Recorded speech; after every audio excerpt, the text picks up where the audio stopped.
누구와의 비교도 거부한다. 독창적인 시선으로 정치권을 통찰하는 여의도 펠레 시간입니다. 한국 정치인들이 가장 많이 찾는 최고의 분석가 박성민 정치 컨설턴트입니다. 안녕하세요. 예, 안녕하세요.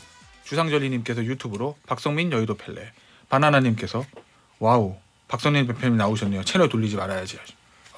인기가 좋습니다. 돌리게 해드려야 되겠다. 그래요? 오늘 뭐 더 붙잡아 놓으시는 거 아니에요? 폭탄 발언으로? 자, 대표님 오늘은요 이 얘기 좀 해볼게요. 우리 시나리오를 한번 그려보려고요. 신당 얘기들 하도 많이 나오니까 특히 이제 여당 쪽에서 한때 윤석열 대통령의 신당 얘기도 있었고 지금 이준석 대표 전 대표 신당 창당한다 만다 여러 가지 시나리오가 나오고 있는데 그 얘기부터 좀 하죠. 예전에 그 얘기 하셨잖아요. 이준석 전 대표의 탈당과 신당에 대해서는 칼자루는 당이 아니고 이준석 전 대표가 쥐고 있다. 이렇게 표현을 하셨던 걸로 제가 기억을 하고 있는데 아직은 지금 어떻게 결말이 결정난 건 아니거든요. 현재까지 상황은 어떻게 보고 계십니까? 이준석 전 대표 신당 창당 여부에 대해서. 그러니까 인터뷰 많이 하시니까 이준석 대표 여기 나오잖아요, 가끔. 네. 자주 나오죠. 얘기 안 해요? 본인은 항상 50%에서 1%씩 늘어나고 있다. 저랑 마지막 인터뷰했을 때는 그날 기준으로 58%다. 이렇게 얘기는 했어요. 저는 그냥 50%로 얘기할 텐데. 네.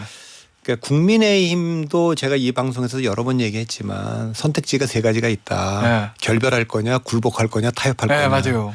결별은 이준석 나가라. 네. 그렇게 얘기하는 거죠. 네. 나가면 지지율도 올라가고 같이 갈 수 없다 이렇게 얘기하는 분들이 있으니까. 근데 이제 강서구청장 선거를 보고 나니까 이거 잘 질 것 같거든요. 네. 그것 때문에 판단 못하는 것 같고 네. 굴복 시나리오는 이준석 대표를 내쫓았든 네. 그때로 돌아가서 근데 판단 잘못했다고 대통령이 사과하고 그렇게 내쫓자고 했던 분들에 대한 책임을 좀 묻고 이렇게 하는 건데 이것은 이제 대통령의 항복 선언이니까 부담이 있고 당내에서 반발도 많을 테니까 네. 현실적으로 쉽지 않을 것 같고요. 네. 그러니까 타협인데 타협은 지금 이제 인유한 혁신이가 들어와서 징계 철회하고 그다음에 마음을 좀 녹여야 되겠다고 얘기하고 돌아오면 중책을 좀 주겠다고 하고 그러니까 이제 공천도 주겠다고 하고 다 이렇게 하는 건데 이제 거절할 수 없는 제안과 거절할 수밖에 없는 제안 사이에서 굉장히 다양한 저기 스펙트럼인데 그 사이에서 지금 당 쪽도 이준석 쪽도 내가 진짜 어느 정도 조건이면 남아야 되고 어느 정도 조건이면 나가야 되지 이 판단을 아직 못하고 있는 게 아닌가 이제 그런 생각이 듭니다. 이준석 전 대표도 확실히 지금 방향을 정하지 못한 것 같다. 이준석 대표도 선택지가 3개 있는 거 아닙니까? 네. 일단 지금 공언을 계속하고 있는데 12월 27일까지 대통령의 변화가 없으면 나머지 조건들 걸었다고 하지만 그건 별로 중요한 얘기가 아니고 결국 대통령의 변화인데 대통령의 변화가 없다면 신당한다. 이제 이렇게 지금 예고하고 있는 거 아닙니까? 12월 27일 날이라는 게 비대위 2011년에 들어온 날이기도 하고 하니까 한 50% 정도 봅니다. 네. 그다음에 신당을 하는 건 아니고 탈당을 하긴 하지만 제3지대에 합류하는 거죠. 저는 그건 한 10%라고 봅니다. 실제로는 비명계든지 또 금태섭 양양자 또 정의당까지 해서 빅텐트로 제3당 제3번 빅텐트로 이게 있을 수 있는데 이 가능성은 지금 일단 비명계 의원들이 이준석과 같이 하는 거에 대해서 좀 손사래를 치니까 또 그 정의당하고는 또 페미니즘 논쟁도 있고 하기 때문에 현실적으로는 쉽지 않은데 그래서 저는 한 10% 정도 보는데 만일에 김종인 위원장이 노구를 이끌고 내가 이제 마지막으로 이 제3지대에서 이 자기랑 가까웠던 금태섭이나 이준석이나 다 한번 한다는데 내가 좀 직접 나서야겠다고 해서 그 중심 역할을 해주면 그 갈등을 조금 완화시킬 수 있다면 그 가능성은 조금 더 올라갈 겁니다. 지금 계속 그렇게 얘기하고 있지 않습니까? 김종인 위원장이 금태섭 이준석 만남도 주선하고 국민의힘에서는 공간도 없고 역할도 없을 거다. 나와라 이런 얘기 자꾸만 하는 걸 보니까 그럴 가능성이 좀 있어 보이고 역시 40%는 잔류 가능성이죠. 제일 확률적으로 보면 숫자로 보면 그게 제일. 왜냐하면 바른정당 한번 탈당했었고 홍준표 대표 시장도 얘기하지만 이번에 나가면 두 번째 나가는 거다. 그런 얘기하니까 국민의힘에서 당대표를 했지 않습니까? 자기 이력서에 지금 가장 자랑스러운 이력서가 뭐겠습니까? 최연소 당대표죠. 국민의힘 당대표 아닙니까? 그러니까 그 국민의힘을 버리는 거에 대한 그런 게 있을 겁니다. 그러니까 여전히 저는 좀 잔류 가능성이 있다. 잔류 가능성과 신당 나갈 가능성이 뭐 한 반반쯤 되는 거 아닙니까? 그렇게 봅니다. 대표님, 근데요 역대로 보면은 뭐 자밀련이 있었고 안철수 전 대표의 국민의당이 있었고 이 거대 당을 깨고 나와서 만든 제3지대 정당들이 있잖아요. 근데 그 유력 정치인들 탈당할 때 제가 과거 얘기가 정확히 기억 안 나서 그러는데 언제까지 뭐가 이루어지지 않으면 나 탈당하겠다 이렇게 기한과 조건을 명확하게 건 적이 있습니까? 그러니까 JP의 자민은 좀 다른 케이스고요. 신한당이 이제 자리를 잡은 다음에 이제 내보낸 거죠. 그러니까 거의 그 3당 쫓아내다시피 했다. 쫓아냈다. 네. 그러니까 쫓겨난 그 JP가 나가서 지방선거 앞두고 자민련 만든 것이고 그 지방선거 끝나고 이제 12월 달에 이제 전두환 노태우 두 전직 대통령 구속시키지 않았습니까? 그러니까 3당 합당 체제를 그 충청도부터 내쫓고 TK 내쫓고 이렇게 된 거니까 그건 좀 다르고 날짜를 못 봐 같은 경우는 이제 뭐 그 안철수 의원이 2015년 문재인 당대표 시절에 혁신이가 혁신 발표했는데 발표 직후에 바로 혁신은 실패했다 이렇게 공격을 하면서 9월 달이죠. 9월 달, 10월 달, 11월 달 이 계속 갈등이 좀 있었고 그래서 그때 뭐 문재인 대표 쪽에서도 문재인 안철수 공동 비대위로 가야 되는 거 아니냐부터 해서 여러 가지 안들이 아이들이 나왔죠. 문안박으로 가자는 주장도 있었고 그 박원순 시장까지 해서 그런 주장들이 다 있었는데 어쨌든 그 안철수 의원 입장에서는 이건 좀 미흡하다. 이래서 12월 13일에 탈당한 적이 있죠. 아니 그때도 예를 들면 12월 13일까지 변화하지 않으면 탈당하겠다 이렇게 날짜를 기한을 박은 적이 있는지 제가 크게 기한을 박은 거는 아니고 막 막판 그 12월 12일 날 그 상계동의 집에 문재인 대표가 또 찾아도 가지 않았습니까? 이제 그런 적도 있었는데 그러나 이제 뭐 조건이나 기한은 아니고 어느 정도의 혁신 아니면 그걸 받을 수 있는지에 대해서는 사실은 좀 모호했죠. 알겠습니다. 그러니까 이준석 전 대표 같은 경우는 기한과 이제 조건을 박았는데 본인 말대로 하면 12월 26일까지 대통령이 뭔가 변화의 모습을 보여주면 본인이 남아 있겠다는 거잖아요. 그렇죠. 대통령이 그 이준석 전 대표 일종의 제안 그걸 받을 가능성은 얼마나 있다고 보세요? 그건 뭐 대통령의 문제가 아니라 지금 당하고 이 문제 아닙니까? 그러니까 지금 이뇨한 혁신위가 지금 있는데 그 혁신이라고 하는 건 사실 성공하기가 어렵지 않습니까? 되게 그런 건데 제가 제 눈에는 이뇨한 혁신위가 이뇨한 위원장이 지난주 금요일 날인가 김기현 대표하고 만났어요. 김기현 대표 요청으로 만났다고 지금 돼 있는데 그러니까 그 전에 뭐 험지 출마도 얘기하고 그다음에 대통령실에서 뭐 신호가 왔다. 이런 얘기가 있고 막 그랬지 않습니까? 그러니까 그 전날 뭐 대통령실에서는 그런 거 없다. 당에서 하는 거다. 이렇게 뭐 당무 개입서를 좀 차단하고 이런 속에서 해동이 이루어졌어요. 제가 인상 깊게 봤던 거는 그날 아니 뭐 대통령이 외국 가서 지금 순방 중인데 어떤 이슈가 터질지 모르는데 이런 미팅을 하나 이런 생각도 좀 있었는데 그날 끝나고 나서 박정화 당대변인하고 혁신이 김경진 대변인하고 백프리폰을 공동을 하더라고요. 그래서 이게 수직적 관계로 보이지 않아요. 누가 봐도. 저도 그렇게 보이더라고요. 그래서 이미 힘의 추가 기울었구나 그런 생각이 들고. 기울었다는 얘기는 혁신의 쪽으로 기울었다. 그러니까 본인은 그날 나와서 뭐 혁신의 소리를 계속하겠다, 쓴소리를 계속하겠다 이렇게 얘기를 했는데 결국 혁신이가 지금 뭐 1호안, 2호안, 3호안, 4호안 계속 내겠지만 저는 뭐 받아들일 가능성 거의 없다고 봅니다. 앞에 2개 빼고. 그러니까 징계처리는 이미 한 거고 그다음에 이제 그 김기현 체제나 이게 뭐 당 지도부나 또 중진들 그다음에 뭐 윤핵관 핵심들 이분들에 대한 압박이 있잖아요. 이 2개만 의미가 있고 뭐 전략 공천을 안 한다. 배제한다. 뭐 청년 뭐 몇 프로 한다. 이런 것들은 전 제가 보기에는 난이 공간이나 이런 데서 다시 할 것 같고 그래서 이뇨한 혁신이가 하는 목표는 김기현 체제의 붕괴일 겁니다. 그러니까 김기현 대표를 끌어내릴 텐데 김기현 대표는 스스로 물러나지 않겠다. 그러면 내가 안 물러나면 비대위 전환 없다 그러지만 지난번에 이준석 당대표 내쫓는 과정에 당원 당규 바꿨잖아요. 최고위원 4명 그만두면 자동 붕괴입니다. 최고위원 4명 그만두겠죠. 알겠습니다. 전에도 한번 이거 거론하신 바 있는데 윤석열 대통령발 신당이 있을 수 있다. 현재도 그렇게. 그것도 그러니까 지금 생각을 해보자. 소거법으로 지어가고 나니까 남는 게 신당이어서 그렇게 얘기를 한 건데 3가지 아닙니까? 김기현 대표 체제로 그냥 가는 거죠.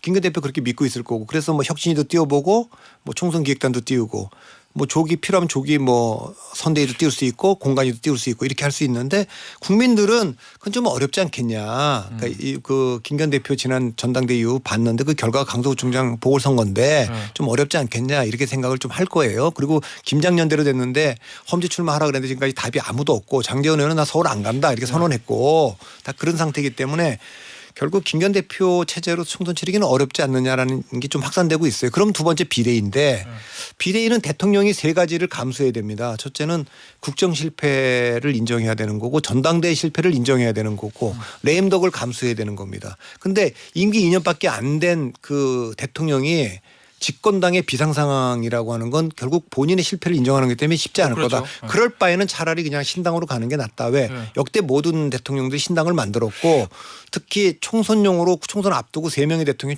신당을 만들었거든요. 근데 그때 다 이겼어요.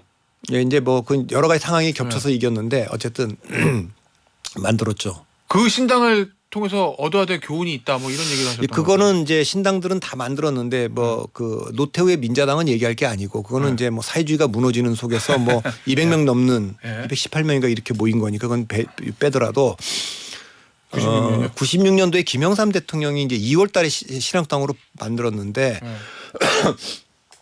그 95년 12월 달에 전두환 노태우 두 전직 대통령 구속이 있었어요. 그러니까 뭐 홍준표 시장은 그 선거가 뭐 자동차 공장을 뭐 부산으로 가져가서 뭐 그랬다 이런 얘기를 하지만 직접적인 타격은 이제 그 전두환 노태우 두 전직 대통령의 구속이죠. 이미 뭐 지방선거 전에 JP는 내쫓았고 전두환 노태우 두 전직 대통령을 구속함으로써 산당 합당 체제는 완전히 끝난 거고. 그렇죠. 그러니까 노태우 전두환의 그 흔적이 남아있는 민자당으로는 치를 수 없으니까 신한당 이름을 바꿨는데 그때 주목할 만한 게 김영삼 대통령하고 이제 그 갈등을 빚다가 4개월 만에 국무총리 그만뒀던 이해창 총리를 다시 비례대표 1번과 선대위원장으로 불러들이잖아요. 그리고 1번을 줬어요. 그리고 박찬종 이런 분도 영입하고 그래서 1년 8개월 남은 그 대통령 선거를 앞두고 차기 대권자를 전면에 배치해서 그분들로 하여금 선거를 이끌게 한. 사실 YS로 좀 부담스럽기도 했을 텐데. 그러면 매우 특히 이해창은 이제 그런데 이제 그렇게 했고 그때 이해창 전 총리가 민주당으로 간다는 얘기가 많았는데 그때 있었죠. 국민의힘 말고 민주당 홍성우 변호사가 하는 민주당으로 간다는 얘기가 많았는데 어쨌든 신한당 정격 입당을 했고요. 그 다음에 이제 2000년에는 새천년 민주당이라는 게 1월 달에 창당됐습니다. DJ. 그거는 새정치 국민회의로 대통령 됐는데 그때는 이제 권력이 좀 본인이 이제 당선이 조금 어렵다고 생각하니까 JP한테 가서 DJP 연합을 제안을 하면서 그 JP의 지지율이 한 5%나 된지 모르지만 지분 50%를 약속하잖아요. 그래서 사실 국무총리도 뭐 김종필, 박태준으로 가고 그렇죠. 뭐 입각도 그렇게 다 시키고 이렇게 했는데 이제 자리를 잡은 뒤에 JP하고 결별하고 비로소 이제 김대중 색깔이 들어가 있는 그 당을 만든 게 그때 이제 뭐 이인영, 임종석, 우상호도 다 영입하고 이렇게 했죠. 아마 젊은빛 수혈이라는 게 정치권에 처음 등장할 때가 그때죠. 예, 전대협 세대 학생운동 세력의 586에 처음 등장입니다. 그 전에 이제 김민석이 나오긴 했지만 뭐 그건 한두 명에 불과했고 집단적으로 이때 전대협 세대가 들어온 겁니다. 그때 주목할 만한 건 한나라당에서 이해창과 경선에서 탈당지고서 출마했던 국민신당의 이인재 그분을 불러들여서 선대위원장을 맡긴 겁니다. 이제 한때는 정적이었던 사람. 예, 그렇죠. 그리고 이제 또 그다음에 대통령이 만든 당이 2003년 11월 달에 열린우리당이 있죠. 뭐 대통령은 뭐 직접 만든 건 아니라고 얘기하지만 어쨌든 그 총선용으로 만들어진 거고 그게 이제 586 지금 586이 다 그때 들어왔죠. 2004년도에 이렇게 들어온 겁니다. 그래서 세 가지 교훈이 있는데 만일에 그 윤석열 대통령이 신당을 만든다면 신한당으로부터는 대통령에 대한 중간 평가를 고집하기보다는 차기 지도자들을 쭉 내세워서 그게 한동훈이든 원희룡이든 이준석이든 안철수를 내세워서 미래 경쟁으로 프레임을 바꿔라 이런 교훈을 얻을 수 있고 두 번째는 만일 신당을 한다면 아까 이인재에게 선대위원장을 맡겼듯이 지금 민주당 비명계 의원들 정치로 그 정도까지는 다 포용을 하는 게 뭐 바깥에 있는 금태섭 양양에는 말할 것도 없죠. 그렇게 하는 게 좋겠고 세 번째는 노무현 대통령의 그 열린우리당은 젊은 세대, 젊은 386에게 전체 선거 전략이나 캠페인을 맡긴 거니까 저는 젊은 세대에게 좀 전체적인 선거 캠페인을 다 맡기면 좋겠다. 이제 그렇게 생각을 합니다. 알겠습니다. 이 얘기 좀 해줘. 한동훈 장관. 이 보니까 지금 뭐 언론에서는 출마하는 거로 기정사실화 해놓고 시나리오 여러 가지 있던데 뭐 비례대표 간다, 험지 출마한다, 뭐 출마 안 하고 대선 직행한다 뭐 이런 얘기 있던데 지금 우리 한동훈 장관이 박성민 대표에게 찾아와서 저 어떻게 해야 돼요? 라고 물어보면 뭐라고 조언하시겠어요? 뭐 지금 안 나올 도리가 없잖아요. 예. 그리고 그 자리에 있는 게 좀 부담스럽잖아요. 그러니까 예. 지금까지는 전 정권 또 이재명 대표에 대한 것 때문에 역할을 했다고 보지만 계속 있으면 살아있는 권력에 대한 얘기가 점점 비등해질 거예요. 윤석열 대통령과 김건희 여사에 대한. 예. 그런 법무부 장관으로서 그 문제로부터 자유로울 수가 없지 않습니까? 아, 개인적으로는 오히려 부담스러울 수 있다. 이제 그 자리 계속 있으면 이제 지금까지는 이미 이제 전임 정권에 대한 수사 문제 때문에 네. 있었지만 그래서 저는 뭐 관계로 보거나 정책 부담으로 보거나 나와야 될 텐데 나오면 지금 뭐 이젠 정치하는 수밖에 없지 않습니까? 네. 그러니까 뭐 할 텐데 출마를 하면 비례대표 그 당당하지 못하지 않습니까? 그리고 그래서 제 생각에는 뭐 이상한 데 가는 것보다 예. 뭐 그냥 그 민주당 의원이 있는 곳, 뭐 예. 또 아주 험지 말고 예. 그런데 뭐 상징적인 곳 그런 곳에 가서 할 수 있겠죠. 하나 찍어주시면 지역구. 컨설팅을 하러 온 거니까. 아이 그건 뭐 제가 얘기할 수가 없습니다. 예. 아 그래요? 예. 아니 아까 하태경 의원은 아 이거 지역이 묶이면 안 좋으니까 이게 전국구적 지명도가 있으니까 비례대표에서 전국 선거를 선대위원장 타이틀 달고 선거 지휘하는 게 맞다. 뭐 이런 식의 그게 아이디어를 이제 제가 아까 이제 안철수 대표가 의원이 예. 국민의당 만들 때 이제 2015년 12월 13일 탈당을 했어요. 예. 그때는 이제 안철수 신당이라고 해서 이름에 안철수를 넣으니까 지지율이 높이 나왔는데 예. 바로 이제 국민의당으로 이제 당명을 결정하니까 지지율이 떨어지고 2월 2일 날 창당을 했는데 지지율이 매우 낮았어요. 그러니까 낮아지고 그때 뭐 호남의 중진들이 나와서 이렇쿵저렇쿵 말들이 많으니까 그 당의 지지율이 낮으면서 안철수도 노원에 나가서 이제 이준석한테 진다는 여론조사가 계속 발표가 됩니다. 확실하지 않죠. 네. 그럼 당연히 그러면 그 주변에 안철수 의원 대표 주변에 있는 사람들은 뭐라 그러냐면 안철수는 이거 안철수 당인데 안철수가 그렇게 나가서 떨어지고 그 선거에 묶이면 안 된다. 전국에 유세를 다녀야 될 뿐인데 그것도 맞는 말이죠. 네. 안철수가 전국에 유세를 다녀야 될 거 아닙니까? 그러니까 비례대표로 가야 된다라고 했지만 결국 못 가고 상계동에 출마를 했어요. 네. 누가 봐도 그거는 도망가는 것처럼 보이고 이제 그러니까 상계동에 출마해서 그때 이준석 그때 네. 그 새누리당 후보한테 이겼지 않습니까? 이제 저는 그래서 한동훈 장관도 나가면 네. 지역구로 나가는 거지 비례대표로 가기 좀 어려울 것 같고 예. 뭐 원희룡 장관도 나가면 뭐 지역구로 나가겠지. 그래서 다 지역구로 출마하지 않을까 그렇게 봅니다. 한동훈 장관이 만약에 등판하면 이준석 전 대표는 어떤 선택할 거로 보십니까? 어저께 저 하태경 의원 출판 기념회에 와서 하태경, 이준석, 한동훈이 함께하는 날이 올 수도 있다 뭐 이래가지고. 아니 그거는 아까도 말씀드렸지만 만일에 윤 대통령이 김기현 대표 체제 자기를 내쫓은 뭐 장제원 의원들과 그 주변 사람들이 조금 물러나는 게 되고 예. 비대위가 됐든 신당이 됐든 그것이 윤 대통령이 이제 그 당을 끌고 가는 게 아니라 이 한동훈 장관도 이제 당으로 들어와서 미래 경쟁으로 들어가면 그래서 이제 자기 대권자로 가면 본인도 아까 뭐 한동훈이나 원희룡과 더불어 뭐 오세훈도 있고 안철수도 있지만 자기도 거기 뛰어서 네. 차기 주자로 같이 할 수 있다 시너지가 날 거다 이렇게 얘기를 하는데 한동훈 장관을 제가 주목하는 거는 네. 이분이 강남 우파잖아요. 압구정동 현대고등학교 나오신 분이고 네. 옛날에 2008년에 그 노원구 상계동 지금 있는데 거기에 홍정욱 의원하고 노회찬 의원이 이제 붙은 적이 있어요. 예. 근데 그 선거가 대표적으로 강남 우파 대 강북 좌파의 대결이거든요. 예. 그런데 그 선거를 보시면 그때 뭐 강준만 교수가 강남 좌파란 책을 썼지만 예, 예. 강남 좌파, 강남 우파에서 방점은 어디 있냐면 좌파 우파에 찍혀 있는 게 아니라 강남에 찍혀 있는 거예요. 그러니까 예. 부모님들이 자기 애들한테 야 네가 커서 조국처럼 강남 좌파를 해도 좋고 예. 뭐 홍정욱이 한동훈이처럼 우파를 해도 좋은데 예. 강남으로 하라는 거죠. 그러니까 그래요, 학벌도 뭐 좋고 예, 돈 예. 잘 벌고 그러니까 그게 이제 매력적인 거죠. 어. 그런 면에서 강남 우파의 등장이죠. 그러니까 노회찬이나 김근태처럼 강북 좌파죠. 존경하는데 네. 이제 그런 분보다는 좀 그렇게 세련되고 멋있으면 좋겠다. 또 윤석열 대통령도 어떻게 보면 예.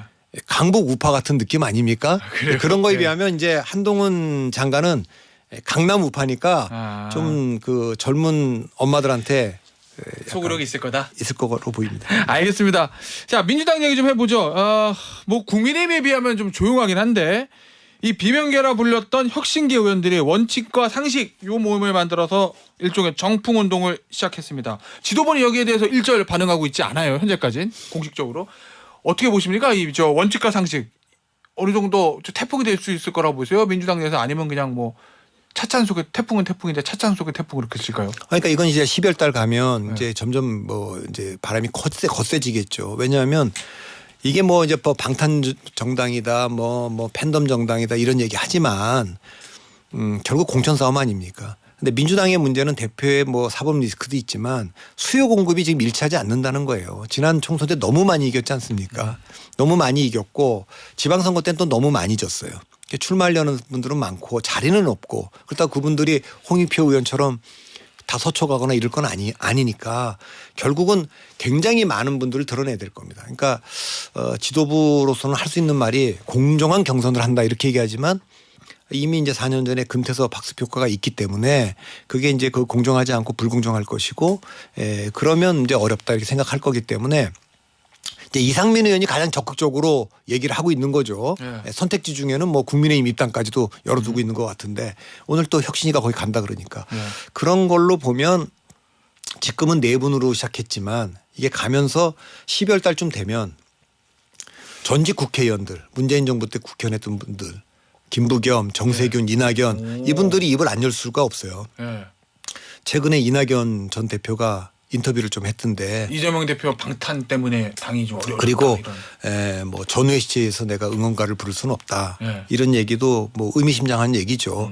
그래서 결국은 12월 달이 되면 그 세 분이 입을 열 수밖에 없고 그 세 분 주위에 있는 분들도 출마를 해야 되겠는데 지금 이재명 당대표에서는 체제에서는. 공간이 없기 때문에 아마도 이제 이분들의 탈당 가능성도 좀 더 커질 거고 만약 그거를 누르기 위해서 이재명 대표가 이분들에게 뭐 기회를 주려 그러면 반대로 그동안 자기를 지지해왔던 분들의 공격 대상이 될 겁니다. 오히려? 이제 그게 이제 딜레마죠. 이재명 대표의 딜레마일 겁니다. 그래서 저는 제가 봤을 때는 결국 그 원칙과 상식이 시작을 했지만 점점 이제 12월 달 그 다가오면 바람이 이제 조금씩 거세져서 12월 중순 이후에는 아주 뭐 세지지 않을까 이렇게 봅니다. 민주당도 분당 가능성이 있다. 저는 여전히 있다고 보죠. 여전히. 그러나 정치라는 건 저는 이건 뭘 예측하려고 하는 게 아니에요. 이게 뭐 일기예보가 아니지 않습니까? 일기예보는 날씨에 우리가 영향을 못 미치지만 이렇게 말하는 것 자체가 영향을 미치죠. 그 존 조급이라는 옛날 여론조사 전문가 유명한 말을 한 거죠. 그렇게. 정치적 전망은 계속 영향을 미치는 겁니다. 근데 계속 제가 말씀드렸잖아요. 양당 체제로 2020년처럼 치러질 가능성이 20%. 네, 맞아요. 2016년처럼 3당 체제로 치러질 가능성 40%. 96년도처럼 양쪽 다 4당 체제로 치러질 가능성 40%. 오늘까지는 그걸 유지하겠습니다. 알겠습니다. 여기서 마무리하죠. 박성민 대표였습니다. 감사합니다.